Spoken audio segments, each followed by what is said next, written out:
I'm sorry I didn't call on the weekend. I met this amazing girl. I think you might like her. Listen, I gotta get back to work now, but I'll call you tonight. Okay, bye. Love you, Mom. Buddy, that game last night was wild. I mean, how'd you even make that shot? Seriously. I guess I still owe you that drink, huh? See you after work, man. Hi, honey, it's me. Just finishing up a few things at work. I'll be home soon. I'll pick up something for dinner on my way home. And something for the kids. Can't wait to see you. Love you.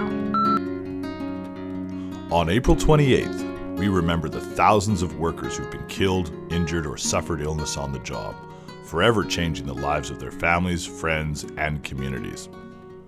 This is the story of how Canada and two special workers made April 28th the day of mourning around the world.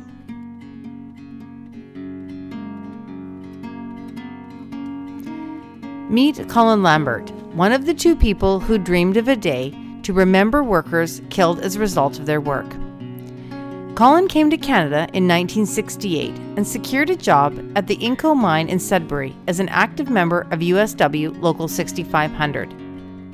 I knew I would get a job there. In fact, we came into Montreal. We came by boat, by the way. Came over by boat, and we came into Montreal, and then went down to Toronto. And I had an interview the next day with International Nickel. And I was up.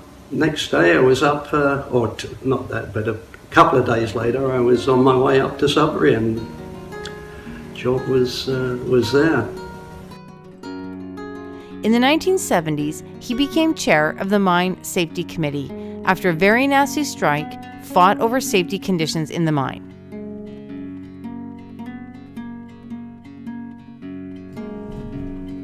Recognizing a need for more expertise in his union, Colin approached the steelworkers to help him gain a degree in occupational hygiene.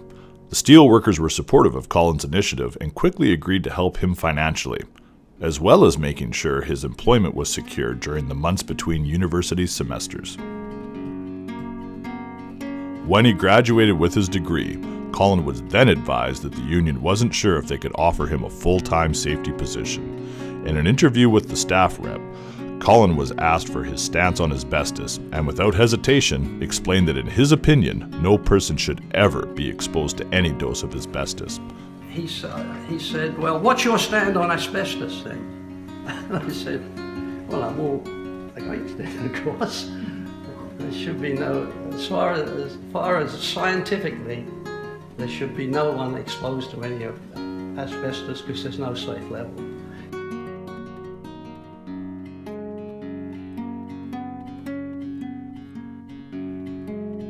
His conviction was met with opposition and earned him being kicked out of the office and sent back to work in the mine. Remember, back then, the steelworkers represented miners at 2 Quebec asbestos mines, and a ban on asbestos would be putting those members' livelihoods in jeopardy. Colin was disappointed as he wanted to make a significant difference for his fellow miners.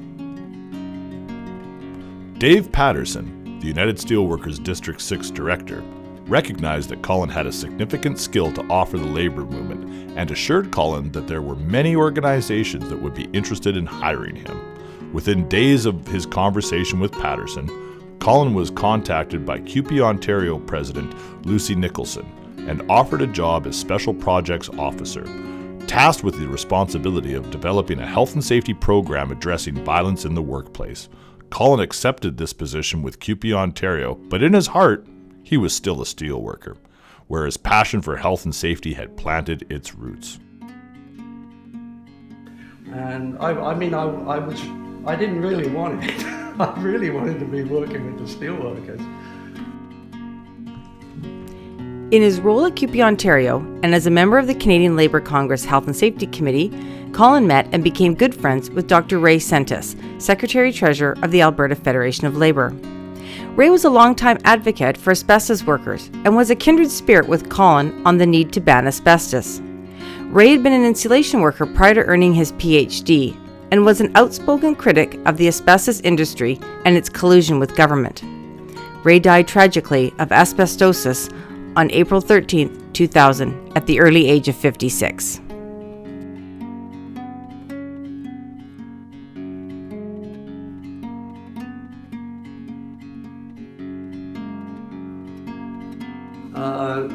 And Ray Sentis was a great friend.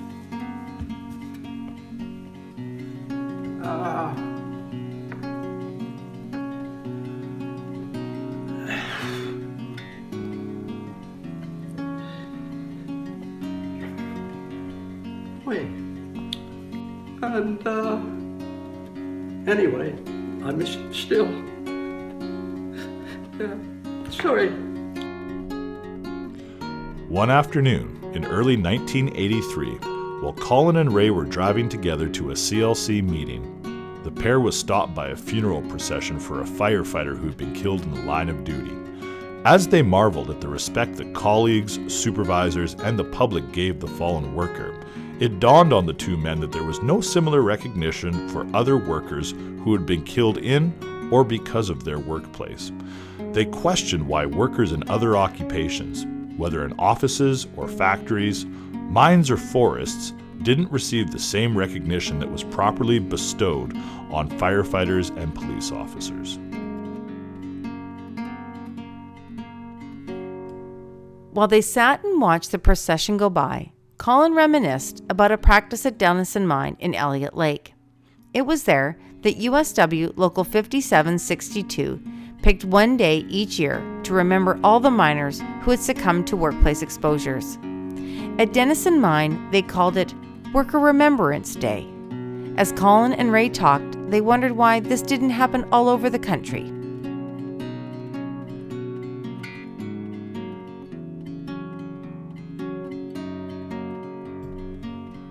This is where the idea of the Day of Mourning started, at the side of the road while watching a funeral procession of a fallen worker. How fitting. Colin and Ray knew that to get an official day of mourning, they would need allies and endorsements. With the support and encouragement of his supervisor, Gilbert Levine, Colin started to engage key leadership within CUPE to build momentum on their idea.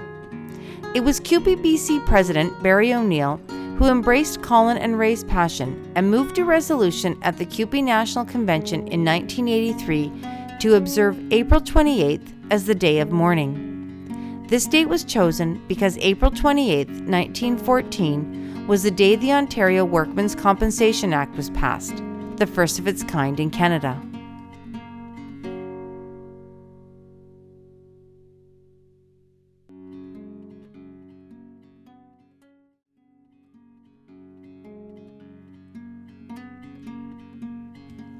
It didn't take long for the idea of the Day of Mourning to take hold right across the labor movement. And at the 1984 CLC convention, a resolution was enthusiastically passed which cemented April 28th as the National Day of Mourning in Canada. In 1989, the AFL-CIO adopted April 28th as their National Worker Memorial Day, recognizing this bold idea of Canada's labor movement. Over the next decade, more than 100 countries and labor organizations around the world adopted April 28th as the day to commemorate workers who die as a result of their work.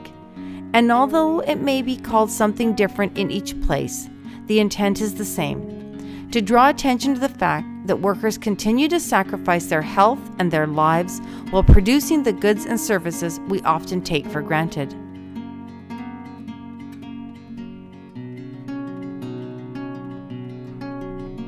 The Day of Mourning offers us the opportunity to stand together with the world's workers to remember those who have died on the job and to reflect on what needs to be done to prevent more deaths and injuries. On April 28th, we remember all workers stricken with workplace illness, suffering injuries, or killed on the job.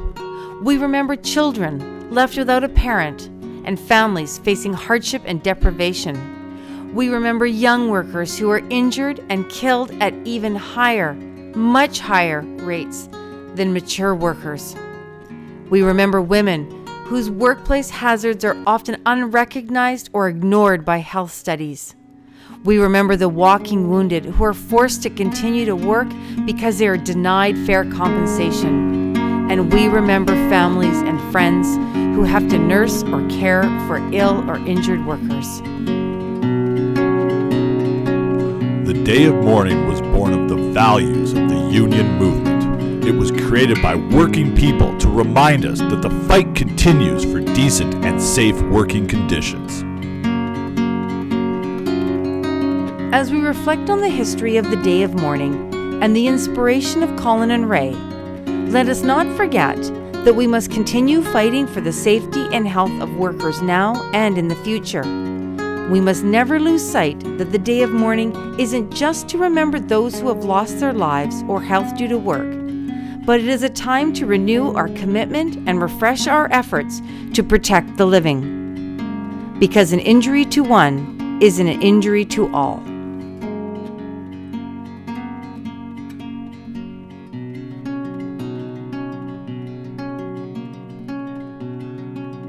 I won't bleed for a paycheck because I feel that it connects on a different level. It's not just I won't take the trash out of McDonald's because I simply don't want to break a nail. You know, it's I won't bleed for a paycheck.